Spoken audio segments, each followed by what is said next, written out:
السلام عليكم ورحمة الله وبركاته. بسم الله الرحمن الرحيم. لكل أم وكل معلمة معايا عندها طفل ما بيعرفش يقرأ كويس حتى بعد ما خلصنا الحركات أو عنده مشاكل في القراءة، يعني اسمعي مني الفيديو اللي احنا بنعمله دلوقتي والشرح وطريقة ان طفلك ازاي يسرع في موضوع القراءة لو طفلك بطيء، وبعد الفيديو ده نفذي الطريقة دي ومش هتندمي خالص، وان شاء الله هتعود على طفلك وعليكي بالفايدة، وطبعا هتبقى مبسوطة جدا ان طفلك اتغير كتير بعد ما قلنا له الطريقة دي عشان يسرع في القراءة. طيب اولا، هو الطفل اصلا بيبطأ في القراءة ليه؟ هو اكيد طفل عنده تعثر، لو لا قدر الله ما فيش اي مشاكل صحيه ولا اي حاجه مأثره عليه يبقى في تعثر في القراءه. طب وتعثر في القراءه ده بيجي فين؟ بيجي منين؟ بيجي ان الطفل مش متمكن من صوت الحرف الاصلي، اللي هو يعني انا دلوقتي لازم ابقى معرفه طفلي صوت الحرف الاصلي اللي هو الالف أ، الباء ب، التاء بتتقال ته، الثاء بتتقال ث، الجيم بتتقال ج، الحاء، يعني تقريبا صوت الحروف في العربي نفس صوتها، غير الانجليش خالص اللي كل حرف له صوت مختلف، يعني صوت الحرف مختلف عن اسمه. لا، في العربي لازم من البدايه تعرفي طفلك ان كل حرف له صوت نفس اسمه.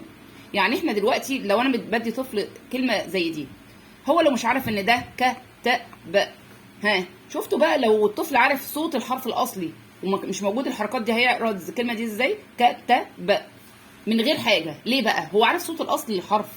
لازم يا جماعه ناكد ضروري جدا جدا جدا على صوت الحرف الاصلي قبل الحركه. نقوم كاتبين للطفل ورقه كبيره فيها كل الحروف، واقول له ها قول لي بقى، انسى اسمه وقول لي صوته. ها ا ب ت ث ج ح خ د ز ر ز س ش كده.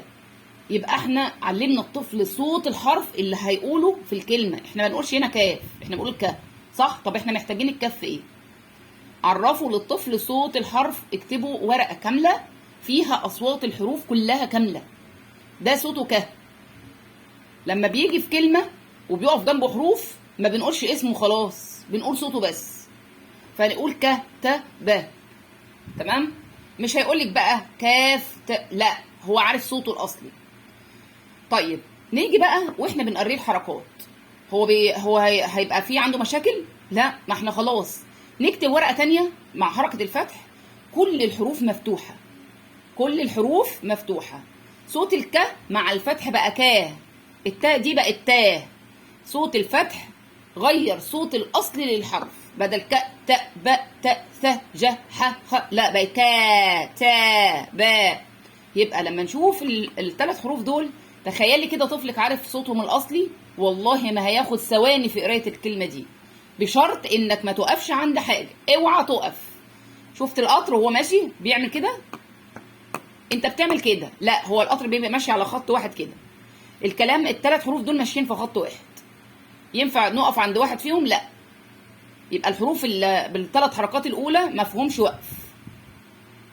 اي كلمه ثلاثيه ما توقفش فيها طول ما فيها حركات، فتح كسر ضم. بص على الكلمه كويس، ها يلا كتاب على طول، اسحبي الحركه. ها كتاب، مره بالحركات ومره نسحب الحركات عشان نمكن الطفل من القراءه الحره بدون حركات. يبقى احنا نبدا ندي صوت الحروف كلها الاصلي في ورقه. هندي الفتح للطفل، نبدا نديله، ندي للطفل الكلمات الحروف جنب بعضها مفتوحه ويقول صوت الحرف على طول، اللي هو كتب، سمع، مع حركه الفتح والكسر والضم الثلاثه هم. اسحبي الحركات، اقرا سمع. ادي 3 4 كلمات تاني بدون حركات. كده عودتوا طفلك على الطريقتين، يقرا بالحركه، وبعد ما بنسحب الحركه بيقرا ازاي. تدريب تدريب تدريب تدريب على اول 3 حركات، الطفل وصل له الفكره. ملي وانت بتتملى اللي يطلع منه الاول يتكتب الاول. سو مي ع، 3 حروف اتقالوا، ايه ترتيبهم؟ قولهم لنفسك، انا هقولها مرتين وانت قولها لنفسك في دماغك. سو تكتب سو، مي تكتب مي، ع تكتب عاه، وهكذا. يبقى احنا الطفل بنعرفه بطريقتين، ندي بالحركه ونسحب الحركه، وندي الصوت الاصلي للحرف في ورقه واحده بدون حركات، ومره ندي صوت الحروف مع الفتح ومره صوت الحروف مع الكسر، ومره صوت الحروف مع الضم ونكتب كلمات. اقرا. ما انت عارف ده صوته مع الضم ايه؟ سو هنا، مي هنا، ع، سمع، سمع. اوعى تقطع، ما تقوليش سو مي انت ايه؟ احنا قلنا ايه؟ انت زي القطر ماشي ازاي كده على طول ستريت بسرعه. سمع، كتب، وهكذا. تعالي للسكون اللي بنقف عنده، ندي كلمات. طبعا ده طفل اللي انا بتكلم عليه ده طفل خلص الحركات وعنده مشاكل. انا ما بتكلمش عن شرح الحركه دلوقتي كلمه زي دي يبدا الطفل يعمل ايه؟ عندنا السكون دي زي الفرامل، ينفع وبعد ما تشد الفرامل العربيه تمشي؟ لا، واقفه هنا. فنقول ايه؟ الصوتين دول مقطع واحد. قد رو، قد رو، عل مو، فه مو، شر حو، فص لو. يبقى اي كلمه فيها سكون تقول المقطع ده لوحده وده سريعا وراه، اوعى تتاخر. قد رو، عل مو. بس فين الوقف؟ عند الفرامل. شد الفرامل وقف هنا وبعد كده كمل. قد رو. والساكن يقرأ مع اللي قبله. شد يلا، شيل ايه؟ شيل الحركات. قد رو، عل مو، وهكذا. ندي بالحركه ونسحب الحركه ونقول للطفل اقرأ. تمام؟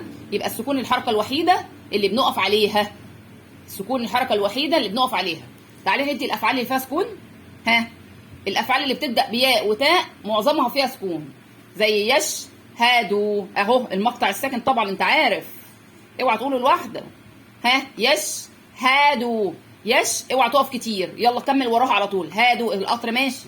يش هادو، اسحب يلا الحركه.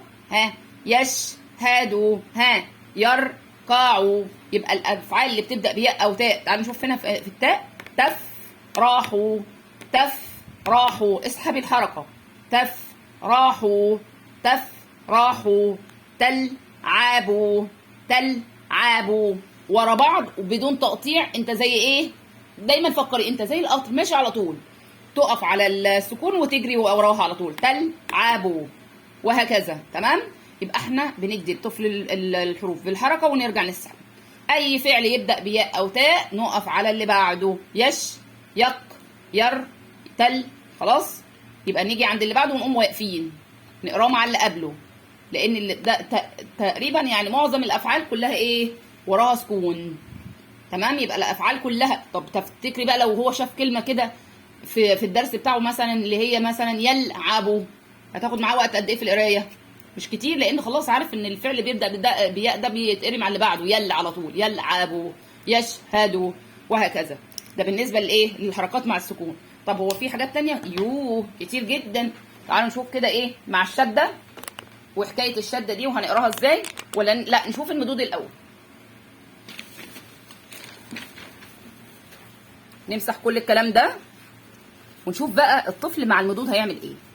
وانت المفروض اصلا تعرفيه من البدايه ايه، عشان خاطر ما يقولش ايه، ما يقولش الحرف كل حرف لوحده مع المدود. لا، في حاجه اسمها قاعده، زي ما قلنا في السكون من شويه. دلوقتي في فرامل بنقف عندها وبتتقري مع اللي قبلها. في قاعده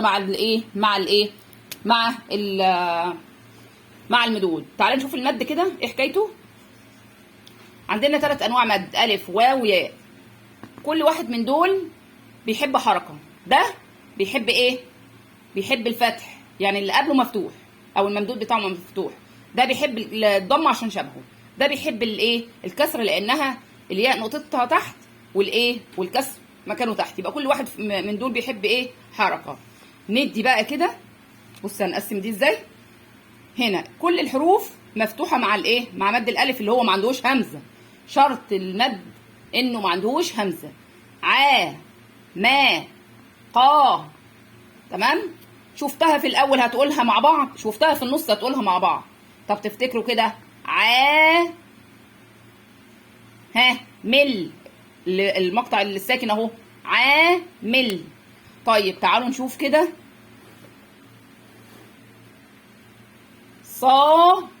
ما. معروف ان احنا دول بنقولهم مع بعض. طب لما فيش تشكيل اهو معاك الف هنا اهي. الف دي تبقى الف مد طالما ايه؟ طالما جايه في النص كده. الف المد والحروف في المد عامه ما بتجيش الاول. طب جت في النص يبقى ده مد، يبقى لازم تمد. حتى لو انا مش حاطه هنا الفتح اللي هو علامه الايه؟ علامه مد الالف، ان هو لازم قبله مفتوح. مش محطوط ما انت عارف الفكره، اي الف وسطيه او الف في الاخر هي ايه؟ الف مد. يبقى نقولهم مع بعض المقطع ده مع بعض دايما، صا زي ما قلنا عا وما وقا، هنا هنقول صا وفي الاخر ما، صا ما. تمام. طيب اقرا دي كده هتلاقيه بيقول لوحده. طب ما فيش حركه خالص، قاده قاده. تمام. ليه بقى؟ الفكره وصلت وخلاص. تمام. لازم نمشي مع اطفالنا واحده واحده في الموضوع ده، هتلاقيهم والله العظيم بيرفكت. تعالوا نشوف كده كلمه كبيره شويه. كي. احنا عارفين ان الحركات بتقرا لوحدها، اوعى تقولي دي مع حد. كي. طيب تعالى نشوف كده. كي تابو، ما توقفش يا قطر، انت ماشي على طول. كي تابو. شايفين دول؟ اول ما تشوف الف مع اللي قبله على طول بيتقالوا مع بعض. انت معروفه، انا عرفتك قبل كده الالف بيتقال مع اللي قبله. بتقرا كل واحد لوحده ليه؟ كي تابو. هو اصلا لازم يعمل لنفسه، شفتوا الحركه اللي انا عاملاها دي؟ لازم يعمل نفسه كده في الكلمه عشان يقراها، يبقى عارف ان ده المقطع ده يتقال له مع بعض، فيقول ده بسرعه. كي وجنبها تابو. طيب نقرا ده بقى. مقطع ساكن، مس على طول. طب ده هياخد وقت معاك. مس باحو، مس باحو. كل ما يشوف ده يحط دايره، كل ما يشوف الف وقبلها مع حرف مفتوح يحط عليهم دايره عشان هيتقالوا مع بعض في صوت ايه واحد، زي ما عرفناه في البدايه خالص من قبل ده، ان احنا المقطع الساكن مع بعض وده مع بعض. تمام. ده بالنسبه للايه؟ لحركه الفتح. تعالى نشوف كده مع الضم، مع مد الواو. طيب هنا كل الحروف مضمومه مع الواو. بو ده مقطع، كل ما اشوف حرف واو ما قبله ضم كده ماسكين في ايد بعض يتقالوا مقطع مع بعض. بو، تو، نو، وهكذا. تعال نكبر. بو، سو، سوق او سوقو. نو، رو. هل لو الطفل شاف الواو مع اللي قبله ده هيقولهم كل واحد لوحده؟ لا، ما احنا معلمينه من البدايه بقى خلاص ان ده مقطع لوحده. كل ما تشوف واو قبلها ضم قولهم مع بعض، كل ما تشوف واو قبلها ضم قولهم مع بعض. تمام. نسحب الحركه. اقرا كده. نورو من غير ما تقولي حاجه، لان هو عارف ان ده مضموم طبيعي، ده مضموم لان قبله ايه؟ بعده واو. بعده واو يبقى ضم لوحدك، ما انت عارف ان الواو بتحب الضم، يبقى نورو وهكذا. تمام. طيب تعالى اقرا الكلمه دي كده. ساكن مع اللي قبله. عص. دول مع بعض طبعا، يعمل لنفسه كده. عص فورو، عص فورو. اسحبي الحركات. يقول لك عصفورو، يقول لك عصفورو، يقول لك عصفورو، المهم هيقول لك الكلمه دي كده. عص فو اهي. انت عارف ان دي بيتقالوا مع بعض من غير الحركه حتى، افرض مش موجودين. الواو بيقرا مع اللي قبله طالما في الوسط يبقى مد، طالما في الوسط يبقى مد. عصفورو وهكذا. تعالوا نشوف كده مد الياء بيتقال ازاي. يلا. كل الحروف مكسوره مع الياء لان الايه؟ الياء بتحب الكسره عشان هي ايه؟ شبهها. تي، ني، لي، وهكذا. طيب تيجي نكبر بقى. تي جيب لها نو. تينو. المقطع ده حط ايدك عليه على طول حتى لو مش موجود ايه. طالما ياء وسطيه حتى لو مش موجود حركه هتكسر انت في ده، لان انت عارف ان الياء بتحب الكسر، يبقى تكسر اللي قبله على طول. تينو، نيلو. لو ما حتى ده مش موجود ياء وسطيه يبقى ايه؟ يتقال مع اللي قبله. الياء الوسطيه ياء مد، واحنا قلنا حرف المد بيجي في الوسط. اسحب الحركه وقول. اقرا.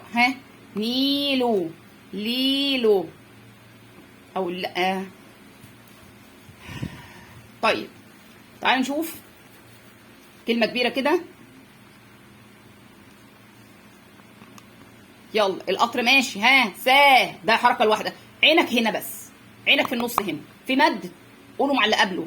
ده مد بياء اللي قبله مكسور. ساعي اكسر لوحدك، ما انت خلاص معروف. ساعيدو مثلا. خلاص طالما عرفنا الطفل فكره المد الياء بيحب المكسور يبقى يكسر قبله من غير ما حتى ما يشوف الكلمه. والكلام ده محتاج ممارسه ممارسه ممارسه ممارسه. نمشي بالطريقه دي اطفالنا والله العظيم ما هيقراوا، هيبقوا ممتازين. طيب كده خلصنا المدود. نسكت؟ لا، ندي الشده. الشده دي 3 انواع، يا فتح يا كسر يا ضم. يعني برضو بتحب الحركات؟ ايوه. طيب الشده دي عباره عن حركتين، ها، سكون وفتحه، سكون وكسره، سكون وضمه. يعني بتتفك الحروف بتاعتها لاتنين. تفتكروا طالما فيها سكون يبقى هيقرأ تلقائي مع اللي قبله. يعني مثلا كلمة عدى، شايفين هنا ده يتفك في القراية وفي التحليل الصوتي. نقول ايه؟ عد، ده هيتفك اتنين، ده السكون ده الفتحة، الفتحة بنجيبها من اللي فوق دي. عد ده، يبقى الكلمة دي هتقرأ العين تاخد واحدة من الشدة ساكنة وده لوحدها. طب اقرأ كده بقى، عدى، ها، مادة، لأن الميم بتاخد واحدة ساكنة من دي. يبقى كل ما تشوف شدة خد واحدة مع اللي قبلها، اقراها مع اللي قبلها، ما تقولش ما لوحدها. بص للي بعدها في شدة يبقى خد منها واحدة، مادة، ها. قول بقى انت كده لوحدك، ها، جر، يا ماما هناخد واحدة من دي عشان في شدة، جر، وهكذا. طيب تعالوا نشوف مع الأفعال.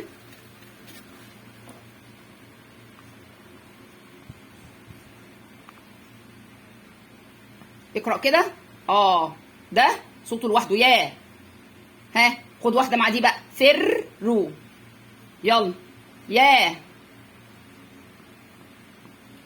ها، عو لوحدها، اوعى، يا، عدوا، خد واحدة من دي طالما وراها شدة، يا، عدوا، وهكذا. هتبص تلاقي طفلك بدأ ان هو ايه، يتحسن قراءته. طيب اقرأ الكلمة دي كده معايا، ها، فسرى. ليه بقى خدت واحدة من هنا؟ ما في شدة يا ماما، لازم ناخد معاها واحدة مع الحرف اللي قبلها، واحدة سكون، فسرى، فسرى، والتانية مفتوحة لوحدها والحركة الراء مفتوحة لوحدها، كل واحدة هيجي صوته لوحده. طيب تيجي نسحب له كده الحركة ونشوف هيقولها ازاي. فسرى، تمام. الفسرة ما عندناش مشكلة، هو مش شايف حركات يا حبيبي عشان يقول لك حركة، هيعمل لك ايه؟ ده اللي قدامه، تمام. هو مش عارف مين اللي شده مين، بس احنا عشان نعود الطفل على الطريقتين وبالممارسه اخطائه تقل وقراءته تتحسن. طب هو الشده دي مرتبطه بايه؟ عشان كده اديت الشده دلوقتي مرتبطه باللام الشمسيه لانها بتيجي وراها، واللام القمريه. اللام الشمسيه بسميها شين واللام القمريه بتسميها قاف، وهي لام ساكنه. يعني اللام القمريه دي لام ساكنه اسهل شويه لانها بتتقرأ مع بعض. لام ساكنه يبقى بنقف عليها، احنا فاهمين بقى السكون زي الفرامل. قمر. هتقولي لي طب يا مس لو مفيش تشكيل هيقراها ازاي؟ هيحفظ الحروف اللي بعدها؟ مفيش كتاب في التربيه والتعليم اسمها مفيش تشكيل فيه، مستحيل. مفيش قطعه تجيله في امتحان ما فيهاش تشكيل، مستحيل. مدرس ممنوع يكتب كلمه على السبوره بدون تشكيل، مستحيل. مدرس الابتدائي لازم يكتب بالتشكيل للطفل، والطفل يتعود على كده عشان ان شاء الله يقدر يحفظ قرآن لوحده ويعرف ازاي يقرأ التشكيل، ازاي نديله الكلمات مشكله ازاي. طيب اقرأ كده، ها، السكون اهو اللي بنقف عليه زي الفرامل، يلا كل حركة لوحدها سريعا يا قطر.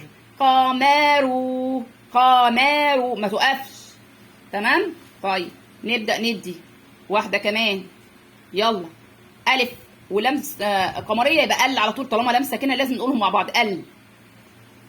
عمالو، عمالو، سريعا ما توقفش، تمام. بنقول اصوات الحروف مفتوحه ورا بعض او مضمومه ورا بعض على طول. طيب تعالى نشوف بقى الحكايه دي بقى حكايتها حكايه. بيجي وراها ايه من علامات اللام الشمسيه؟ بيجي وراها شده. تعالوا نشوف الكلمه دي كده. ده في شده وفي الف مد اللي هي بتتقال تا دي. طيب دي عباره عن ايه؟ قلنا دي 2 سكون وفتحه، دي 2، دي في دماغك 2 دايما، الشده دي في دماغك دايما 2. طيب تفتكر السكون ده بيتقال لوحده؟ لا طبعا بيتقال مع اللي قبله، فنقول ات. لام هنا لا تقرأ، نقول ات على طول، ات. طب التاء دي الفتحه دي جه وراها ايه؟ بصوا فوقيها مد، يبقى التاجو، التاجو. طبعا ده مد الالف بيتقال مع الايه؟ مع اللي قبله، تمام.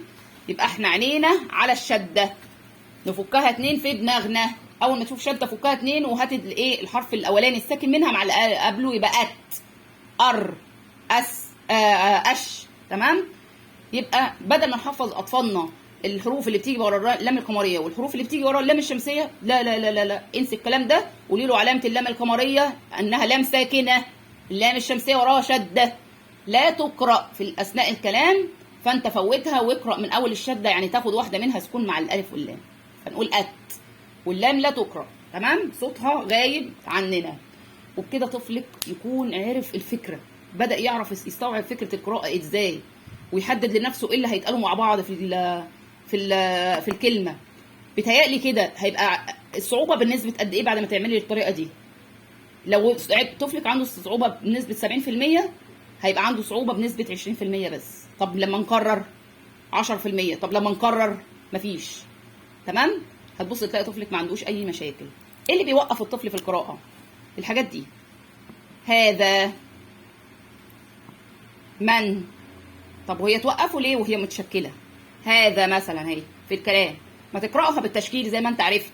ما خدناش يا ماما قبل كده اللي هي دي. طيب ما نعرف الاطفال بقى اللي هم بدأوا يقرأوا دول، نبدأ ندخل لهم ايه واحدة واحدة حروف الجر ايه هي، نبدأ ندخل لهم اسماء الاشارة ايه هي، بحيث لما يشوفها في كلمة يتعرف عليها بسرعة وعينه تحفظها. بعض الكلمات من كتر التكرار للطفل قدامه، يعني مثلا هنا موضوع عن كتاب المدرسة مثلا، اشتريت كتاب لمادة مثلا الرياضيات. شفت هنا كلمة كتاب دي اتكررت كم مرة؟ طيب تفتكري هنا الوقت اللي هاخده في قراية دي زي دي؟ لا، لأن متكررة، فبالتالي العين بتبدأ تحفظ شكل الكلمة اللي قراها قبل كده، فما تاخدش وقت، وده اللي بيسرع كمان مع الطفل القراءة. طيب اتمنى كده ان شاء الله اكون قدرت ان انا اقول لكم الموضوع اصلا بيجي ازاي، والطفل بيسرع قراءته عن طريق ايه. ورقه وقلم، وكل اللي عليكي تكتبي اللي انا قلته ده. هنعمل ايه من البدايه خالص، وما ننساش نحفظ الصوت الاصلي للطفل قبل الحركه.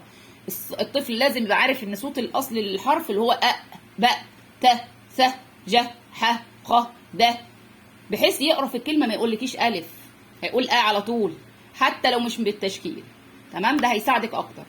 اقول لكم السلام عليكم ورحمه الله وبركاته، ويا رب ان شاء الله كده اتمنى ان انتوا تدعوا لي ان ربنا ييسر لي الحال، واستمر ان شاء الله على النهج اللي انا يعني مشيت فيه طريق، وان شاء الله يا رب ما اقصر معاكم ابدا. واقول لكم السلام عليكم ورحمه الله وبركاته.